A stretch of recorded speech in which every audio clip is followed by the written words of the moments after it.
sumali na yung mga ibang bumoto, mahihirapan din sila. Yun na. Kasi talagang iba eh. Iba ang dating ng mga bata. Pero Ate Reg, Siyempre, gusto namin maging masaya talaga. Kaya may mga kulitan. At saka kasi nakakatuwa yung mga bata, nakikipagkulitan talaga sila. right. Saka yung mahilig sa afang, may kalarong afang. Chismosa siya. Chismosa. Chismosa. I'm sorry. Let me correct myself. Chismosang bakla siya. Yes. At a very young age. Interesting contestant, Yes. di ba? JK! Yes. Juan Carlos, I'm so sorry. Let me No, correct it's not. myself. I don't know. Kuya JK. Being a contestant noon ng kids show, now judge. Yes. Kamusta ang pakiramdam? Being on the other side. Ang saya maging judgmental, nagagamit ko siya. Oo. Tsaka ano siya, full circle moment, kasi dati ako yung umiiyak. Yes! It's my turn. Na? Magpaiyak. Ako bahala sa mga kids. Grabe mo ang terror judge. Wala ba? Ay, hindi. Wala. But it was actually really fun. Right. And it was such kind of a surreal moment to be on the other side of the stage na parang, oh my God, that was me before. Right. What is going on? And I'm so grateful. I'm working alongside really great and amazing people, and that makes everything much, much better. Kasama dyan si Angeline sa VTR pa lang. Ang kulit-kulit na. Yeah. How are you? Yeah. Yun lang alam eh, no? Yeah. May tanong na ba kayo, Jason? Wala pa. Wala ba? Hati lang kita. Excited ako eh. Excited ka na? Kamusta yung experience bilang hurado ng mga kids? Una, sobra akong na-excite talaga sa lahat ng mga episodes sa taping namin. Kasi tama yung sinabi mo kanina kay MJ na iba't ibang mga emosyon kasi yung nangyayari. May nakakatawa, nakakaiyak, nakaka-inspire. At syempre, sobrang happy ako na makasama bilang isa sa mga judges ng Idol Kids Philippines. Alam niyo naman, syempre dati, talagang ang influence ko talaga sa pagkanta ay si Miss Reg. So para makasama ko sila ngayon, it's a dream come true. Wow! Absolutely. Sinunod talaga yung pinilit yung absolutely. Baka di mo masabi, sinabi ko. Thanks, Angeline. Merry Christmas. Siyempre, kasi syempre dahil meron tayong nakakasama mga bata sa bahay at marami pa. Ito, hindi mo sila pwedeng i-treat na porket alam mo na mag-alaga ng bata, gano'n. Dahil iba-iba sila eh, iba-iba. Pero, ang masasabi ko lang, kahit na yung mga bata ngayon, kahit gano'n lang sila kaliliit, meron ka rin matututunan. At saka, iba na talaga yung bata ngayon. Hindi mo na sila pwedeng, mag-audition ka rito, ganyan. Talagang sila talaga yung may gusto nung ginagawa nila. Na mas nakaka-excite, kumbaga, panoorin kung ano yung mga maipapakita nila. Kasi sila ni may gusto. Saka meron silang opinion lagi. Yes! Di ba? Parang ikaw na lang yung, okay, sige, bye. Ganun na lang.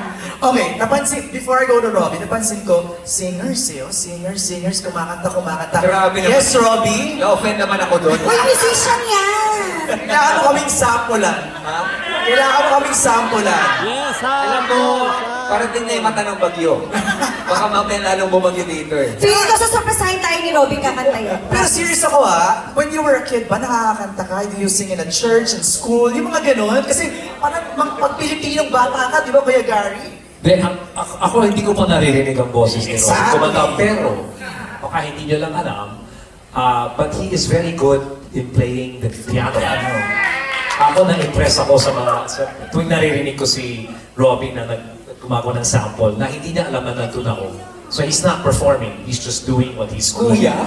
And aside from that, magaling din siya na dancer. Ay! Super! Share ko lang Give your voice. Singer na ako. Grabe, dami ko tagabuhan. Dahil attorney. Dahil mga legal counsel sa sa judges table. Of course, we're joined by Shania and Emilio. Shania, full circle moment for you. Yes, Diba? yeah, for sure. From Idol din, di ba nag-start ka na singing? Yes, yeah. So I agree na super full circle moment din for me. Kasi from a literal Idol Philippines contestant, Yes! And actually si Ate Reg din yung judge during that time. Oh my God! Tapos yung TV natin, di ko alam. Why would I joke about that? Sorry. Oh! You learn something new. Exactly.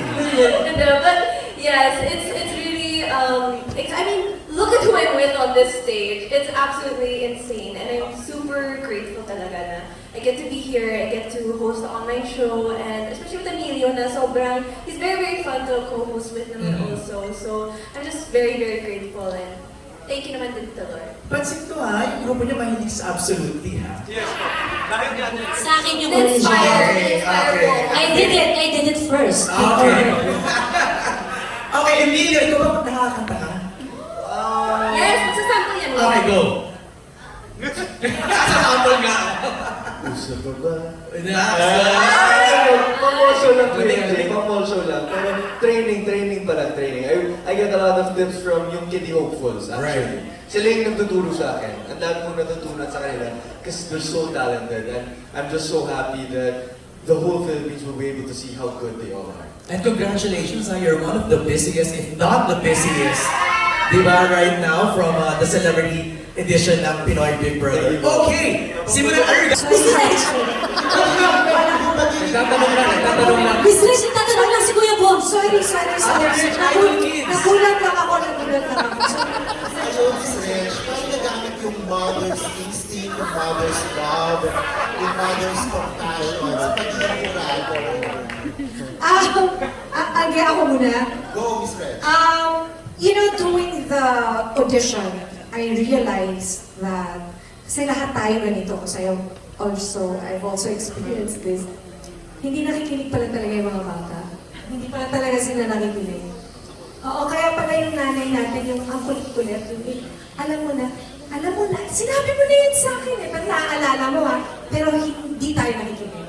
So, it's kind of hard to, being a mom, it's hard to balance being a judge and trying to correct them and also try to be sensitive kasi hindi mo naman anak yun eh. Kasi kung anak ko yun, hello, makinig ka sa akin, eh hindi ko yun anak. So, you need to kind of balance it.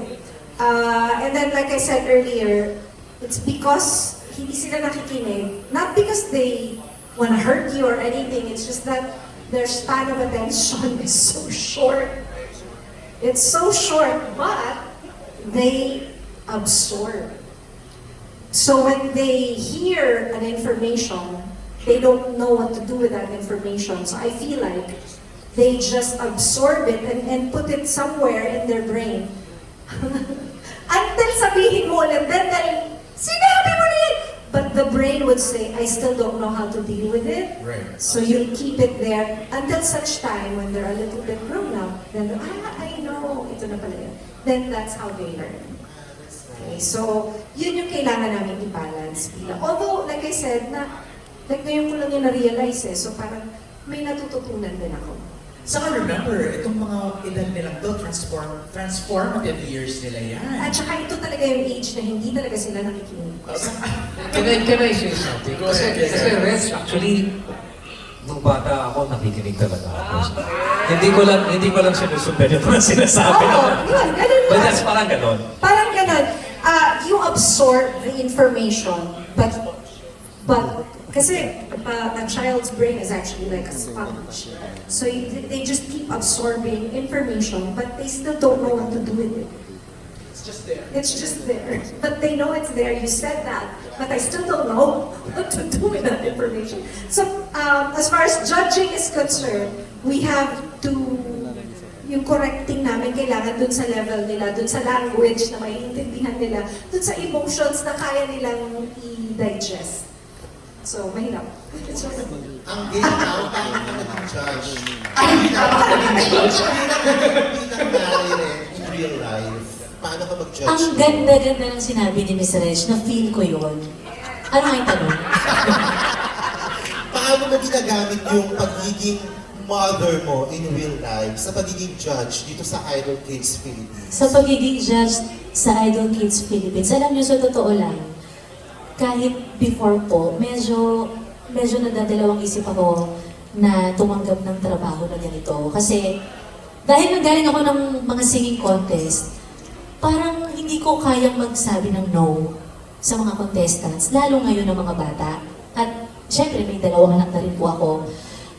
Grabe yung preparation na ginawa ko dito. On my own Para sa sarili ko kasi medyo maano yung puso ko pag may umiiyak na bata at matanda. So bilang nanay, nahihirapan ako na mag-no, pero dahil sa mga napagdaanan ko before, ang dami ko rin no na natanggap noon. At lahat ng no na yon, Pinabalik mo? sorry.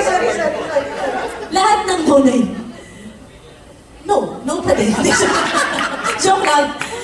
Ang laking tulong kung nasan man ako ngayon. And, sa lahat ng mga nag-no sa akin ako, tandaan niyo yung mga araw na nag-no kayo. Kasi ang laking tulong sa akin noon.